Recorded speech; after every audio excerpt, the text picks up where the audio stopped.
Visita pela primeira vez. Amém.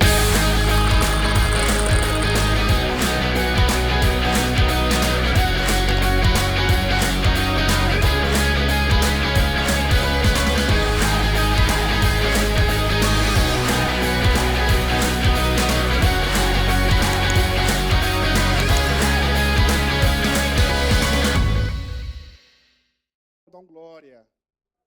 Amém. Glória a Jesus.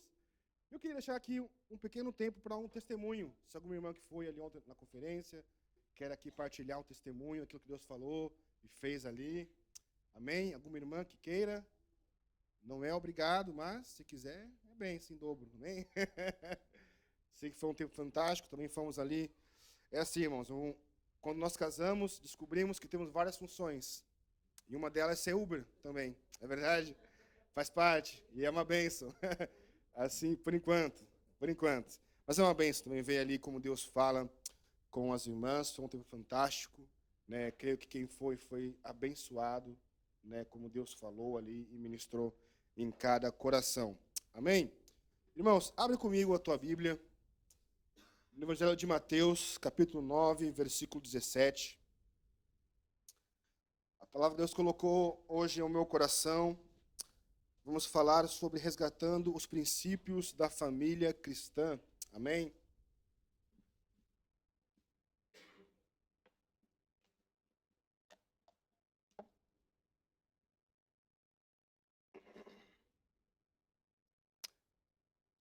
Evangelho de Mateus, capítulo 9, versículo 17. Essa manhã vamos andar um pouco pela Bíblia e vamos ver quais que são os princípios bíblicos para que uma família consiga viver realmente o plano de Deus para a sua casa. Amém? Quantos dos que estão aqui querem isso? Quantos querem viver os planos de Deus para a tua casa? Amém? É importante isso. É uma bênção e às vezes a verdade é que hoje em dia, no mundo de hoje, o inimigo tem tentado de diversas maneiras destruir a família. Tem tentado de diversas maneiras trocar os papéis dentro do lar. Mas à luz da Bíblia, nós temos verdades bíblicas que nos ensinam como que uma família cristã tem que agir. Amém? E para ter a bênção de Deus sobre isso, é necessário estarmos de acordo com as Escrituras. Amém? Não há nenhum outro livro. Lógico, há livros de apoio, com certeza. Mas a nossa base tem que ser a palavra de Deus. Amém? A palavra de Deus ela é viva e ela é eficaz para cada um de nós. Mateus capítulo 9, versículo 17, diz assim: Nem se deita vinho novo em odres velhos. Aliás, rompam-se os odres, e entorna-se o vinho, e os odres estragam-se, mas o vinho novo em odres novos. Assim ambos se conservam. Apenas para deixar aqui para os irmãos um pequeno contexto. Se os irmãos forem ler depois em casa, eu espero que leiam. Amém? Foi fraco, amém? De novo, espero que os irmãos leiam em casa depois. Amém. Glória a Deus. Agora sim. Né? Aqui Jesus ele foi confrontado, né, com alguns discípulos e fala assim, olha, nós temos, para resumir aqui bem rapidinho, fala assim, olha, Jesus, será que nós não temos que praticar as coisas do passado, praticar as coisas que, né, aqueles costumes que nós fazíamos, mas Jesus veio para trazer algo novo, amém? Sabemos que a lei, irmãos de Deus, né, ela não tinha condições de salvar ninguém. Se perguntar a alguém aqui se alguém é salvo pela lei, vou falar, desculpa lá, mas é um grande mentiroso. Porque a lei não tem condições de salvar nenhuma. Quando nós olhamos para a lei da Bíblia, nós vemos ali situações que eu e você sozinhos jamais seríamos possíveis de alcançar tal coisa. Mas Jesus, sabendo se ele veio, ele se entregou por amor a mim e a você, para que através dele, eu e você fossem salvos pela graça. Mas é interessante que esse versículo, né, quem aqui sabe o que é um odre? Um odre. Os irmãos aí, não sei se já viram ou não, mas há diversos tipos. O odre, basicamente, é um recipiente, aqui na Bíblia, onde se guardava o vinho ou a água. Isso era, basicamente, um couro de animal. Naquela época, era um couro de vaca, um couro de cabrito, né? E ali, o que acontecia? O animal morria, eles pegavam o couro, lavavam o couro, costuravam ali o couro e aquilo virava uma bolsa térmica. É interessante, né? Aqui um parênteses, o irmão já agradeceu por ter em casa uma garrafa térmica e não ser um couro de um animal. Deus é bom também, é verdade? Mas pronto, era aquilo que eles tinham naquela época. Era aquilo que servia para as viagens que eles faziam, para poder tomar aqui aquela água, ou aquele vinho, né? Pronto, como está ali. Porém, com o tempo, acontecia. O couro ficava velho, não é verdade? Os irmãos já viram um couro, quando fica velho, o que acontece? Cria rachaduras, já viram? Ele cria ali coisas e fica uma situação que, para armazenar algo, é impossível. Então, aquela pessoa, naquela época, em sã consciência, falou assim, olha, eu vou ter uma viagem de 5 horas. Eu não vou colocar a água ou o vinho nesse odre velho, porque chegar no meio do caminho, não vai ter nada. Então, aquilo que servia para armazenar aquele conteúdo, quando chegava a um ponto, era necessário trocar aquilo. Era isso que Jesus falava, assim, olha, a lei veio, né, pronto, estava aí, mas veio Jesus e trouxe a graça. Porque, irmão, só é através da graça que nós somos salvos. Não é através de mais nada. Não é através por sermos bons cristãos, por virmos domingo de manhã na igreja que somos salvos. Não, é pela graça de Jesus que eu e você somos salvos, amém? Então, imagina comigo. Aqui em Portugal toma-se muito vinho, né? É muito culturalmente falando, é bem normal. No Brasil, o Guaraná, coquinha gelada com limão, depende da zona. E outras coisas que eu não vou entrar em detalhes, né? Mas é bom. Mas aqui é interessante porque a pessoa ela iria investir em colocar algo naquele odre. Ela ia, mesmo que fosse água, né, era algo que tinha extrema importância. Então, a pessoa que queria colocar aquele algo no recipiente, ela não queria perder aquilo que ela colocava. Ela queria que aquilo se conservasse. Porque para isso que era aquilo.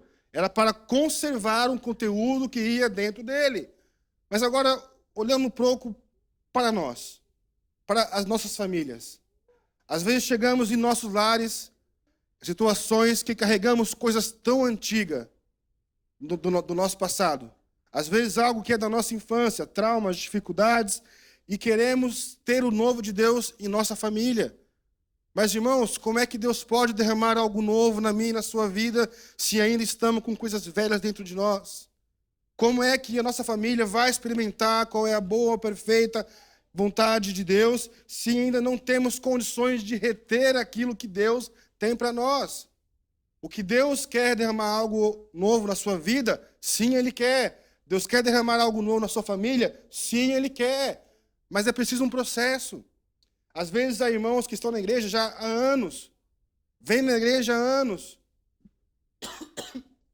e às vezes aquela pessoa nunca vive o novo de Deus. Por quê? Deus derrama do amor dele, Deus derrama da misericórdia dele, mas o recipiente que ele tem ali não consegue armazenar. A Ana, ontem, quando estava ministrando ali no culto pela tarde, ela falou algo muito interessante que me marcou muito. Ela falou assim, olha, às vezes quando nós somos novos convertidos, né, vamos ao culto, te ler a palavra, dá até um arrepio, né? A gente chora, Deus fala conosco. Mas na verdade, que na caminhada cristã, um arrepio, irmãos, né? Às vezes dá um arrepio, mas isso não pode guiar a tua vida. Um pequeno sentir físico não pode guiar eu e você a ouvir a voz de Deus. Porque Deus ele é muito mais do que um simples arrepio. Deus é muito mais do que um simples sentir. Deus, Ele é Deus. E você e eu, sentindo Ele ou não, Ele existe. Você crendo ou não, Ele existe, Ele é real. Mas agora depende de eu e você querer adaptar a nossa família a receber e a viver o novo de Deus. Mas para isso é necessário que eu e você venha ter um recipiente novo para o nosso coração, para a nossa mente. Assim, a minha e a tua família vai poder entender qual é a vontade de Deus. Às vezes temos dificuldades na nossa família que não entendemos. Oramos, buscamos a Deus um tempo novo sobre o nosso lar. Deus, né, abre as portas de emprego. Deus abençoa, né, o meu matrimônio. Nos abençoa com filhos, nos abençoa com uma viagem, com trabalho. Não sei. Mas, irmãos, às vezes Deus, eu falo até isso, às vezes parece que Deus se tarda, porque eu e você não estamos prontos para viver o novo de Deus. Imagina comigo, se Deus agora lhe abre uma porta na sua vida, que você realmente agora não precise, será que isso vai afastar você de Deus ou vai deixar você perto de Deus? Nós nos conhecemos muito bem. Se olharmos para a Bíblia Sagrada, quando Deus provia o maná para o povo de Israel, era algo muito interessante, porque foi uma ordem bem clara, falou assim, olha, o maná é algo o quê? Diário. Por que algo diário? Porque era todo dia uma lembrança de saber, olha, eu preciso ir falar com Deus para alcançar a minha necessidade. Mas a verdade é que às vezes, quando nós pegamos o maná para o dia seguinte, no próximo dia, nem eu e você vai querer ir falar com Deus. Fala, não preciso, eu estou bem, eu já tenho o meu maná comigo. Mas Deus, Ele permite que eu e você viva cada dia, para que cada dia você reconheça Deus na nossa vida. Amém? Mas Deus também tem um plano interessante para cada membro da família. Amém? Não é apenas para os pais, ou para as mães, para os filhos, mas para todos Deus tem um plano específico. Amém? O casamento é algo criado por Deus, não criado pelo ser humano. Até porque hoje em dia, né, infelizmente, aí fora, as pessoas banalizam muito o que é casamento. Hoje em dia, há lugares por aí que se você olhar, você fala assim, olha, ou eu não estou bem na cabeça, ou o que está acontecendo. Às vezes, há pessoas que se casam com animais, com objetos.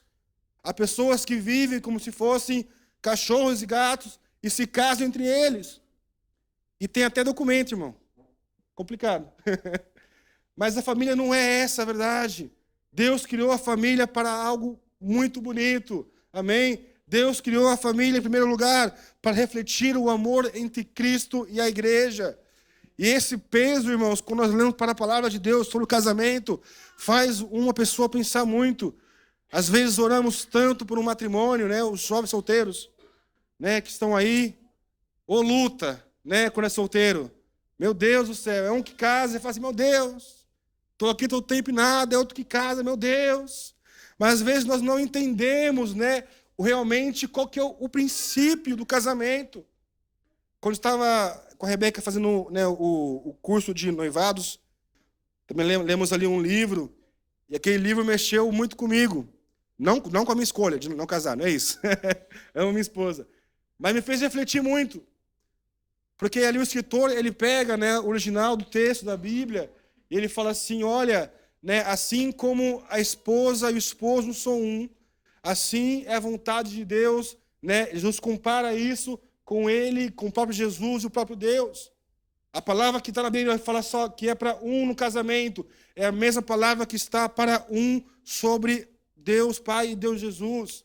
Então olha a seriedade que é o matrimônio. O matrimônio não é apenas uma relação sexual, não é apenas para aumentar uma casa, não é apenas para você ter algo a mais, não.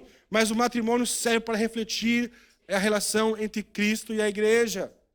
Agora imagina, Jesus tem sido fiel para contigo. Amém? Amém foi bem fraco, hein? Jesus tem sido fiel para contigo? Amém. Amém. Então assim que temos que refletir o nosso casamento, a fidelidade. E a fidelidade não é apenas na questão também ali dos dois, mas é um contexto que vamos ver aqui hoje. Amém? O casamento tem o propósito de refletir o amor de Cristo e da igreja. Também de viver em companheirismo. Ninguém casa para estar sozinho. Amém? É necessário um companheirismo, um apoio mútuo. O casamento também serve para gerar e educar os filhos no caminho do Senhor. Sei que às vezes há dificuldades, irmãos, né, de gerar filhos, de cuidar de filhos. Ah, mas pastor, você não tem filho ainda, mas eu tenho a Bíblia. A Bíblia é suficiente para nos ensinar como educar o nosso filho. Amém? Mas às vezes há dificuldades que eu compreendo que é difícil. Mas às vezes olhamos para a luz da palavra de Deus. Será que existe ainda algo no nosso lar que estamos carregando em um outro recipiente que está roto? E por isso que o nosso lar às vezes não consegue ser edificado. porque às vezes há resquícios, às vezes há dificuldades que são antigas, que infelizmente levam para dentro do nosso lar, mas Jesus ainda pode restaurar o teu lar. Ele pode restaurar ainda a vida dos seus filhos. Amém?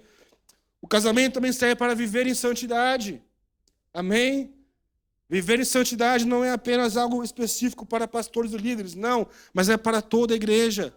E quando a família entende que ela pode viver em santidade junta, também há um clique ali, há uma mudança dentro do seu lar, porque sabemos que é possível a família viver em santidade. Hoje em dia o mundo usa isso até como uma chacota, como algo para rir. Quando nós falamos assim, meu sonho é ter uma casa, uma família, e o mundo às vezes fala, para que isso? Isso é coisa de velho, não é necessário. Mas, irmãos, a família é algo de Deus. É uma das coisas mais lindas que existe, é iniciar uma família. E isso realmente reflete o amor de Deus para a igreja. Né? Se irmãos estão aqui, né, estão casados, irmãos, pense nisso. O vosso casamento é muito mais do que um simples casamento, mas é um casamento que vai refletir naquilo que é eterno.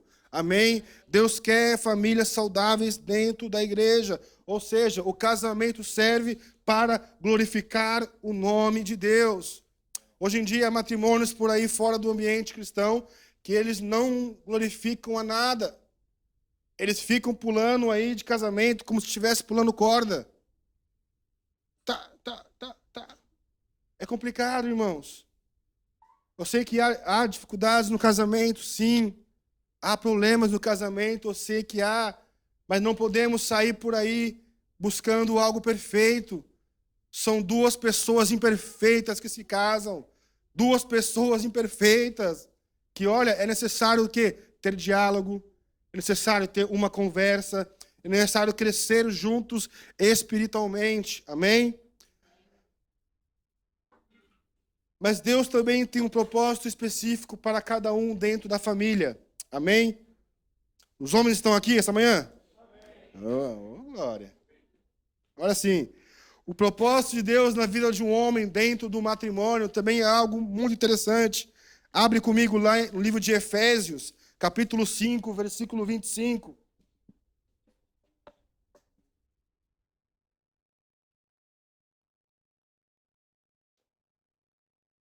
Efésios, lá no Novo Testamento,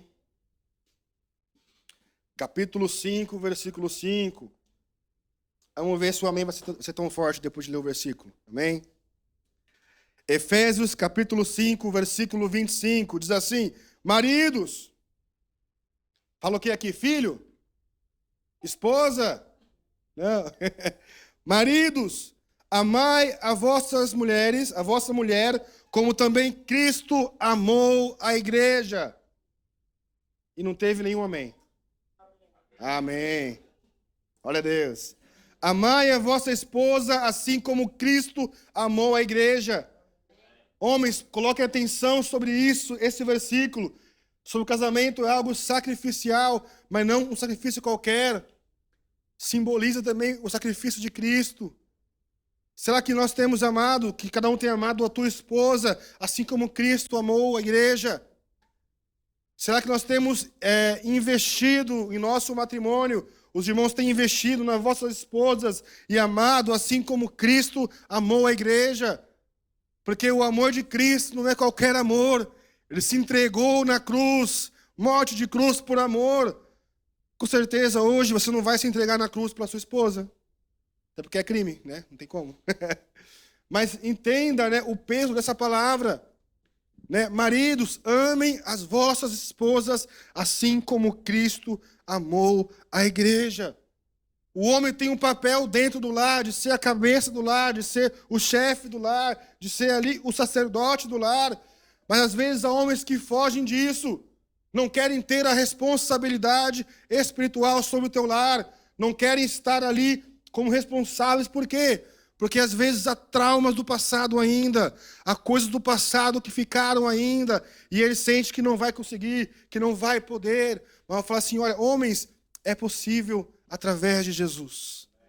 É possível que você hoje tome uma atitude no seu lar e falar assim: eu vou amar a minha esposa assim como Cristo amou a igreja. Amém? É necessário, irmãos, isso. É preciso, hoje em dia, trazer de volta a masculinidade dentro da igreja. Às vezes o mundo colocou tanta coisa dentro da igreja, né? Aí, a nível secular, chama de agenda woke, né? Não é o woke do lado japonês, da comida japonesa, não. É o woke, diferente. Às vezes tem tentado colocado coisas dentro da igreja e tirado a masculinidade dentro da igreja. Mas Deus criou o homem para ser homem. Deus criou o homem para ser homem, amém? Não para ser outra coisa. Não para estar meio virado. Deus criou o homem para ser homem. E eu creio também que há dificuldades na vida que podem levar os homens a talvez esquecer aquilo que ele é. Às vezes alguns traumas, falta de perdão, alguns traumas por causa de pais, de pessoas que tiveram algo importante ali. Mas Deus chamou o homem para ser homem. Amém? Lembre-se disso, varões. Amém? Deus nos chamou para ser homem. E há uma responsabilidade em cima disso. Amém? Maridos, amai as vossas mulheres, como também Cristo amou a igreja. Amém? Mas a mulher também tem um propósito dentro do matrimônio. Amém, irmãs? Foi fraco, amém? De novo, vamos lá. Deus tem um propósito para a mulher dentro do matrimônio. Amém. Aleluia. Abre comigo aí em Gênesis capítulo 2, versículo 18. Agora os irmãos que vão falar amém, enquanto eu já sei já. Gênesis capítulo 2, versículo 18, primeiro livro da Bíblia.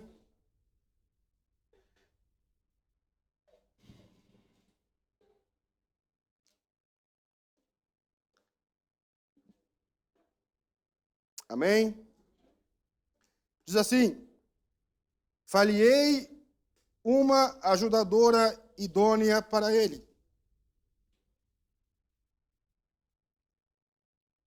Agora comigo em Provérbios, capítulo 14, versículo 1. Diz assim, que a mulher sábia faz o quê? Edifica o lar. Não teve amém nem dos homens, nem das mulheres. Deus está falando aí, né? Olha Deus. Fala, Jesus. Deus é bom. A mulher sábia, ela edifica o lar. Amém? Mas a mulher vai falar assim, olha, mas Lucas, meu marido não me ama como Cristo amou a igreja. Aqui não fala essa parte.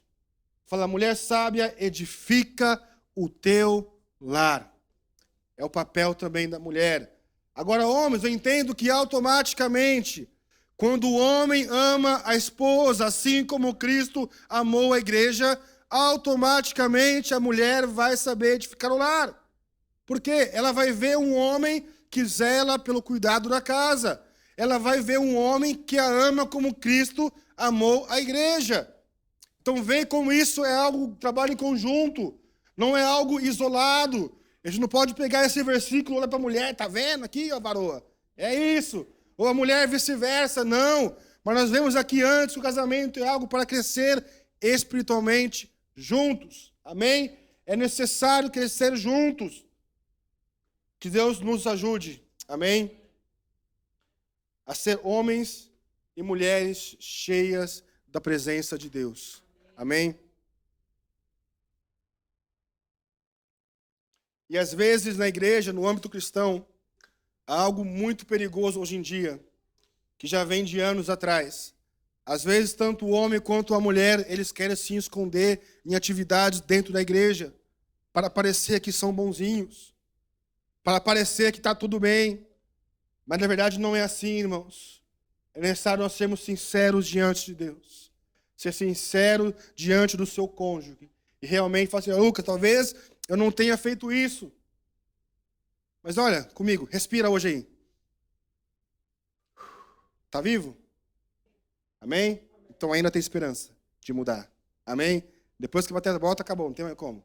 Mas hoje ainda há esperança de você reconhecer o teu papel e aceitar o propósito que Deus tem para você. Amém? No casamento, o que acontece? Também tem filhos. Amém? E Deus também tem propósito para os filhos dentro do casamento. Com certeza, é papel dos pais ensinar os filhos o caminho do Senhor. Amém?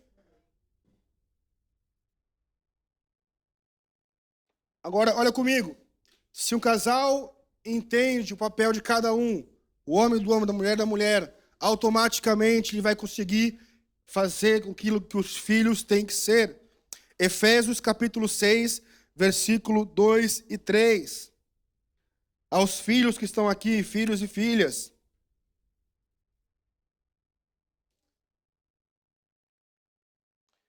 Efésios capítulo 6, versículo 2 e 3. Diz assim: honra teu pai e a tua mãe, que é o primeiro mandamento com promessa, para que te vá bens e viva muito tempo sobre a terra. Deus fala isso lá em Êxodo capítulo 20, versículo 12. O próprio Deus se dirige a Moisés e fala assim: olha, é o primeiro mandamento na Bíblia que é acompanhado de uma promessa, de honrar pai e mãe. Assim que nós, os filhos que estão aqui, né, mas o que seria honrar o pai e a mãe? Olha, se teus pais têm sido um exemplo dentro do lar, se eles têm pregado o evangelho dentro do lar, não deixe que o mundo te influencie com atitudes que não têm que ser. Use os teus pais para realmente entender o que é o evangelho. Filho, chega em casa, em vez de reclamar das coisas da vida, fala assim: pai, me fala quem é Jesus, me ensina quem é Jesus. Mãe, me mostra quem é Jesus, me mostra realmente quem é realmente Jesus.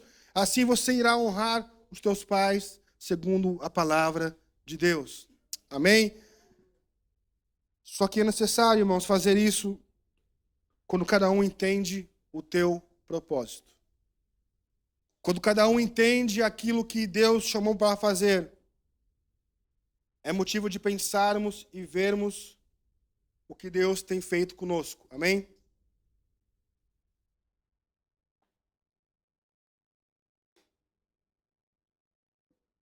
Às vezes, essa semana, quando eu estava pensando sobre esse sermão, eu falei assim: Deus, me ajude.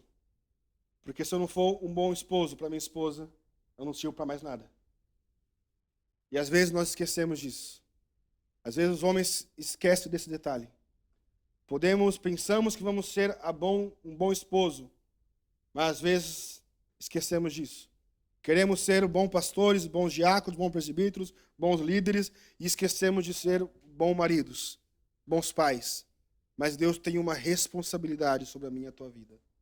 E se você aceitou esse desafio, eu tinha um pastor que já faleceu, abençoado, lá do Nordeste. E ele era muito duro, como falava às vezes, mas eu gostava, era adolescente. Ele falava assim: olha, no casamento é assim, a gente gosta de comer a carne, não gosta? Aí quando chega no osso, quer jogar fora, as dificuldades. Comeu a carne, rói o osso. Né? Não troque, mas invista no teu casamento. Invista no teu relacionamento entre pais e filhos, entre o cônjuge também. Amém? Mas agora há uma coisa interessante que eu vivi muitos anos da minha vida. Alguns irmãos sabem, mas desde os meus 18 anos eu vivo como missionário. Ajudava alguns países por aí, saí de casa com 18 anos. E a coisa interessante é que às vezes aquele que está solitário é complicado. Os solteirões solitários é complicado, é difícil. Durante muitos anos eu não tinha entendido o peso sobre o que é ter uma família. Eu não tinha entendido completamente aquilo que é. Mas quando Deus me fez entender o que era a família, Deus me levou a um versículo muito interessante. Abra comigo lá em Salmos 68. Às vezes eu pensava que eu tinha que orar pelo casamento só depois de casado. Mas quando entendemos o nosso papel diante de Deus para o casamento, Salmos 68, 6. Assim, aquele que está sozinho aqui, vai falar ao teu coração. Aquele que ainda não casou, Deus vai também ministrar o teu coração essa manhã. Amém? Quando eu vi esse versículo, foi em uma conferência que não tinha nada a ver com família. Era uma conferência que falava sobre o ensino da palavra, algo que não tinha a ver especificamente sobre casamento. Mas às vezes, irmãos, vamos pôr aqui só um parênteses antes de ler. Aqueles que vão para a guerra um dia, ou se forem, você vai querer aprender a manusear a arma antes da guerra ou lá na hora? Antes, né? O Cairão também foi no exército. Imagina lá, Cairão. Você no meio lá da vala. Como é que pega aqui na arma? Vem o inimigo, faz o quê? Pá! Já foi. Menos um. Riscou ali. Então, as ferramentas para que eu e você possa lutar, jovens solteiros, é preciso saber elas antes. Para que quando chegar o dia de lutar num casamento, você vai saber o que fazer. Vai saber como orar. Vai saber como agir. Amém? Só que esse Salmos é bem interessante. Porque a vida daquele que está em missões também, ou na igreja, acaba sendo muito solitário às vezes. Porque acabava o culto, acabava o evento, todo mundo ia para casa, menos o missionário. Acabava a atividade da igreja, todo mundo para casa, menos o missionário. E aquilo às vezes consumia dentro de mim até eu entender esse versículo. Salmos 68, 6 diz assim: Deus faz que o solitário viva em família. Isso foi algo que deu um fogo no meu coração, que eu falei assim: Deus, eu posso estar sozinho, mas o Senhor faz que o solitário viva em família. E isso não é apenas em matrimônio, mas também em algo involucrado à igreja. Às vezes nós estamos sozinhos, irmãos, não fique sozinho. Há uma igreja para caminhar juntos. Amém? Não lute as tuas lutas sozinho. Há um lugar para estarmos juntos em família. Amém? Se aqueles que não casaram ainda, olhem sobre esse versículo. Deus faz que o solitário viva em família. E às vezes nós crê mesmo. Aleluia, crê. Porque Deus faz, irmãos. Eu vivi esse versículo extremamente. E é muito bonito de ver quando Deus cumpre a sua promessa. Quando algo que não é mais sozinho. Agora, quando acaba o culto, não vou sozinho para casa, tenho ali minha esposa. Olha a Deus. Bênção, irmãos. É uma bênção de Deus. Porque o mundo, aí, hoje em dia, ele prega a solidão. Se isole, fique sozinho. Mas Deus criou a família. E quando a família está baseada com as bases cristãs, há esperança ainda de não estarmos sozinhos, mas de vivermos em comunidade e em família. Deus, Ele quer derramar algo novo sobre a minha e a tua família. Amém? Deus quer que esposo, esposa, marido, mulher, filho, filha, ou aqueles que estão sozinhos ainda, Deus quer derramar algo novo na sua vida. Mas para isso é necessário, irmãos, trocar o recipiente que está dentro do seu lar. Como é que Deus vai derramar algo novo na sua vida, se quando Ele derramar não tem estrutura nenhuma para poder ficar ali? Como Deus vai derramar algo novo sobre o seu lar, se ainda há situações que precisam ser tratadas? E às vezes a primeira opção qual que é? Sair correndo, não enfrentar. Mas, irmãos, não há família perfeita. Todo mundo aqui é humano, amém? Tem um robô no nosso meio, não? Nenhum robô aí, perdido? Não, somos humanos, temos defeitos. Nós estamos em busca daquilo que é perfeito. Mas enquanto isso, como família, é necessário estarmos juntos. É necessário reconhecer que é preciso aprender o papel de cada um que está aqui para poder fazer algo novo. Deus quer derramar algo novo sobre o seu lar, sobre a sua família. Mas é preciso antes arrumar essas coisinhas. Deus vem derramar algo novo no seu lar. É preciso você entender o teu papel dentro da família. Lucas não casou ainda, tem seus pais. Você como filho, qual é o teu papel como filho no seu lar? É honrar teu pai e tua mãe. É honrar os ensinamentos que eles têm ensinado a você. Mas isso, irmãos, é uma escolha pessoal. Eu, como pastor, não posso chegar aqui e obrigar você a mudar algo. Mas é algo pessoal. É algo que temos que refletir e pensar. Se você quer algo novo para o seu lar, para a sua família, é preciso ter um odre novo sobre o seu lar. Pai, Deus venha derramar o vinho novo sobre o seu lar. E aquilo permanecer no seu lar. E você, como homem, entender o teu papel. Você, mulher, entender o teu papel. Você, filho, entender o seu papel. Você que não casou ainda, está à espera, entender o teu papel também. Amém? Fica de pé nessa manhã em nome de Jesus.